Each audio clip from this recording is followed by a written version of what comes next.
1, 2, à 2, tu m'entends bien? 1, 2, à 2.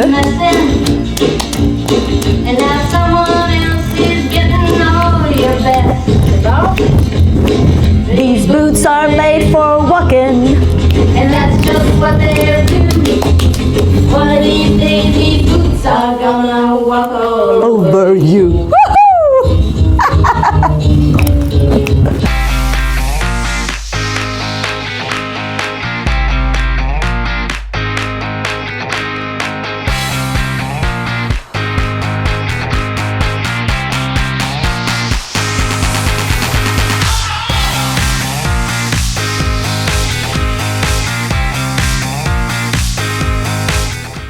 Bonjour et bienvenue à mastef.tv, votre télé inspirante. Écoutez, merci d'être là. Vous le savez, je me présente, mon nom est Stéphanie Milot, vous me connaissez. Et ma mission, c'est d'inspirer 10 millions de personnes au cours de la prochaine décennie à vivre une vie plus satisfaisante, plus équilibrée, à la hauteur de leurs rêves. Alors, merci de faire partie de ces 10 millions de personnes. Alors, tel que promis, on va aller se poser la question, comment, lorsque je me fixe un objectif, je peux persévérer, je peux garder ma motivation, je peux garder mon focus. Parce que vous le savez, si vous vous êtes déjà fixé des objectifs, puis c'est sûr que oui, c'est ça le plus gros défi de dire, parce qu'au début, on est motivé, au début, il n'y en a pas de problème. On se dit, hey, là, cette année, je me remets en forme, ou là, j'ai tel objectif que je veux atteindre, je veux me mettre à la peinture, je veux devenir un grand pianiste. Et on est super motivé, puis je vous dis ça, puis je me parle à moi aussi. Je me suis souvent fixé des objectifs dans le passé, et le début, c'est pas ça le problème, c'est avec le temps, avec les semaines, avec les mois qui avancent. Souvent, on perd le focus, on perd la motivation, et on abandonne. Okay? Je suis certaine que vous vous reconnaissez là-dedans. Donc, évidemment, aujourd'hui, on va voir 5 pistes pour être en mesure de garder cette motivation. Première piste, super importante. Je veux que vous vous posiez la question, est-ce que l'objectif que je me suis fixé repose sur des motivations assez profondes? Pourquoi je le fais? Pourquoi est-ce que je veux, je sais pas moi, me remettre en forme? Pourquoi est-ce que je veux atteindre mon poids santé? Est-ce que je le fais pour moi? Est-ce que je me dis, waouh, si j'y arrive, je vais être en meilleure santé, je vais pouvoir jouer avec mon enfant à 4 pattes, je vais pouvoir, je sais pas moi, m'habiller de la façon que j'ai toujours voulu m'habiller. Est-ce que je le fais pour moi ou est-ce que je le fais, par exemple, pour faire plaisir à mon partenaire de vie? Parce que si c'est pour ça, peut-être que la motivation, elle n'est pas assez, je vous dirais, importante. Parce que quand on fait quelque chose pour une autre personne, au début, ça se peut qu'on soit motivé, mais avec le temps, rapidement, quand il va y avoir des embûches, parce que atteindre un objectif, vous le savez, hein, il y a des défis. Des fois, on a le goût de lâcher. Des fois, on se dit, pourquoi est-ce que je me donne autant de misère à vouloir atteindre mon poids santé, par exemple, ou quel que soit votre objectif? Donc, est-ce que vous avez des motivations qui sont assez profondes? Et ça, c'est super important. Pourquoi est-ce que je veux, par exemple, me mettre à la course à pied? Pourquoi est-ce que je veux améliorer la relation avec ma sœur, par exemple? Est-ce que je le fais pour moi ou est-ce que je le fais parce qu'on m'a donc dit que c'était important de pardonner? Alors, il faut vraiment se poser la question, c'est quoi mes motivations? Et j'irai même plus loin. Moi, je vous propose de faire un exercice. Vous allez vous asseoir et vous allez les écrire, ces motivations-là. Pourquoi est-ce que je veux l'atteindre, mon objectif? Est-ce que j'ai ce désir brûlant? Si vous m'avez déjà vu en conférence, je parle entre autres de Napoléon Hill, qui a écrit le livre « Réfléchissez et devenez riche ». Vous l'avez peut-être déjà lu. Et une des citations que Napoléon Hill a dit dans son livre, et puis qu'on voit maintenant sur le web, c'est If you need a burning desire, je le cherchais, you need a burning desire to achieve anything. Alors, vous voyez mon super accent anglais. Donc, pour atteindre ton objectif, tu as besoin d'un désir brûlant. Tu as besoin d'avoir cette motivation-là qui est vraiment profondément ancrée en toi. Et quand on parle de motivation, moi, je vous le dis, faites-le l'exercice. Prenez une quinzaine de minutes, asseyez-vous et écrivez pourquoi je veux atteindre cet objectif-là. Est-ce que mes motivations sont assez puissantes? Est-ce que je le fais pour moi? Donc ça, c'est deux éléments hyper importants. Alors, notre première stratégie, est-ce que mon objectif repose sur des bonnes motivations? Deuxièmement, quels seront les avantages lorsque j'aurai atteint mon objectif? Ça, là, je vous le dis, c'est tellement important. Et Tout de suite après l'exercice que je viens de vous faire faire, je vous le dis, prenez un autre 5 minutes pour écrire les avantages. C'est quoi l'avantage si j'atteins mon objectif de dire « Wow, je vais doubler mon chiffre d'affaires cette année » ou encore, c'est quoi l'avantage si je l'atteins enfin une fois pour toutes mon poids santé? C'est quoi l'avantage si j'arrive à dénouer ce conflit-là avec un collègue de travail avec lequel c'est difficile depuis peut-être 1 an? C'est quoi l'avantage si j'arrive, par exemple, à jouer du piano comme j'en ai toujours rêvé? C'est quoi l'avantage si j'arrive à instaurer une routine où je médite 3 fois par semaine? Et évidemment, je vous donne des exemples. Je veux que vous preniez vos objectifs à vous. C'est ça le but. Moi, c'est juste des exemples, mais pour vous faire comprendre comment faire l'exercice. Donc, vous allez reprendre votre objectif et vous allez vous poser la question, quand mon objectif va être atteint, ça va être quoi l'avantage pour moi?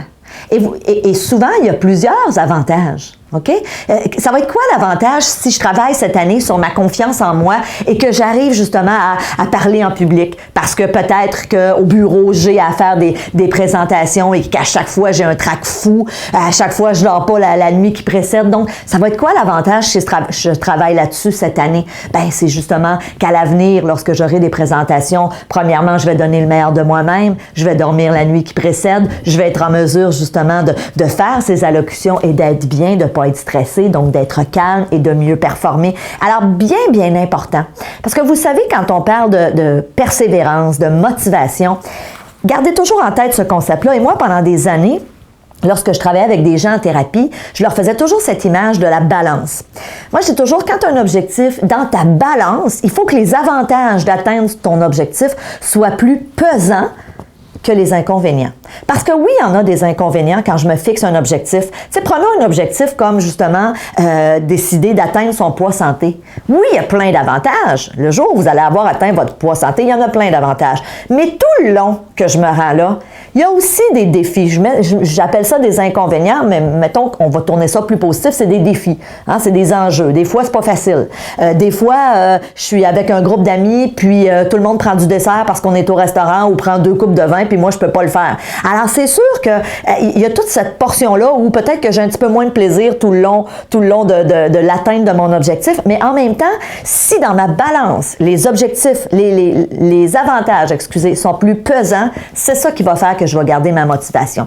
Et ça, je vous le dis, si vous faites cette image-là, OK, d'une balance et que vous notez d'un côté tous les avantages à atteindre votre objectif, en sachant pertinemment qu'il va y avoir des défis, des difficultés, des fois, des embûches, des moments où vous allez être découragé, mais que ici, c'est très pesant, vous décuplez vos chances d'atteindre vos objectifs. Et ça, c'est très important.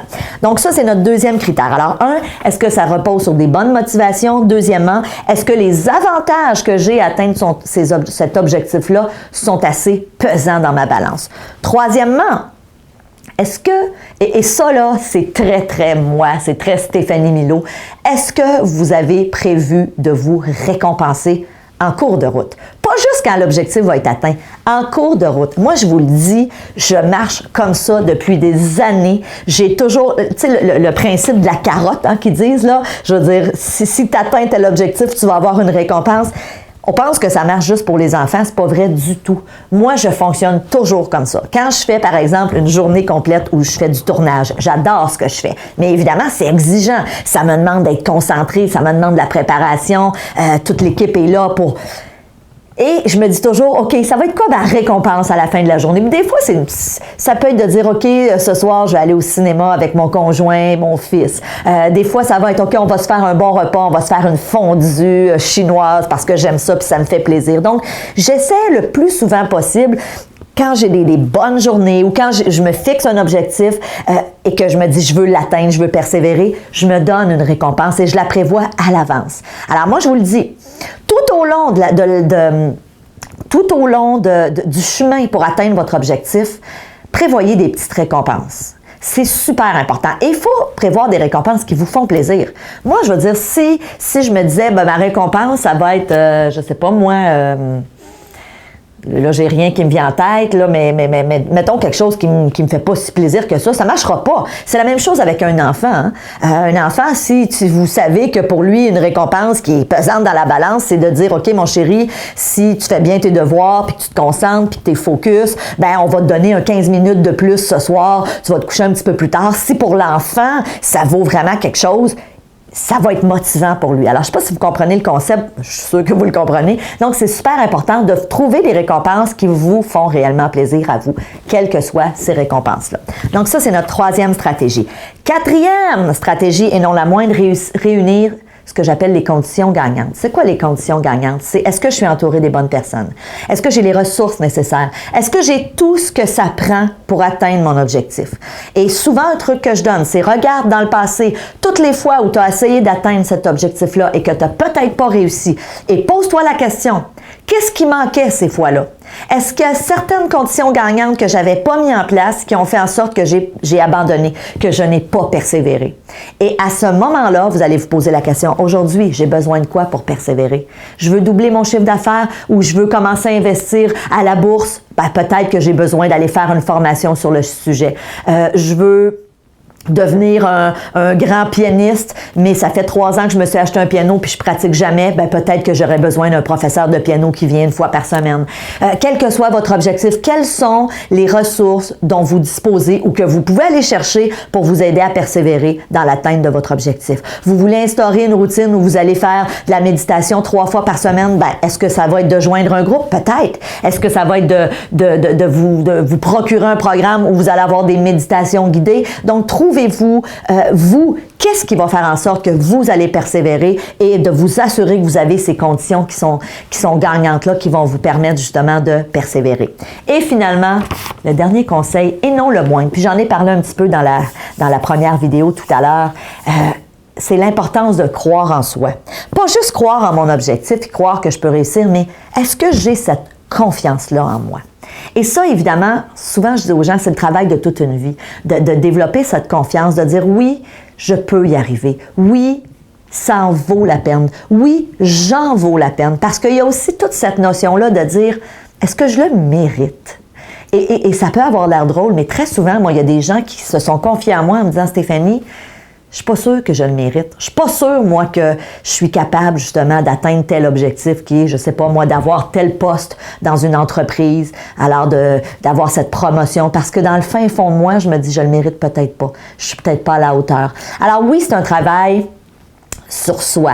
C'est un travail en profondeur, mais je vous le dis, si, en m'écoutant en ce moment, vous vous dites, hey, c'est vrai, souvent, moi, c'est un discours que j'ai dans ma tête de me dire, ouais, je le mérite peut-être pas, je suis peut-être pas à la hauteur, dans le fond, je crois pas que je peux réellement y arriver. Vous devez travailler à déraciner ces croyances-là.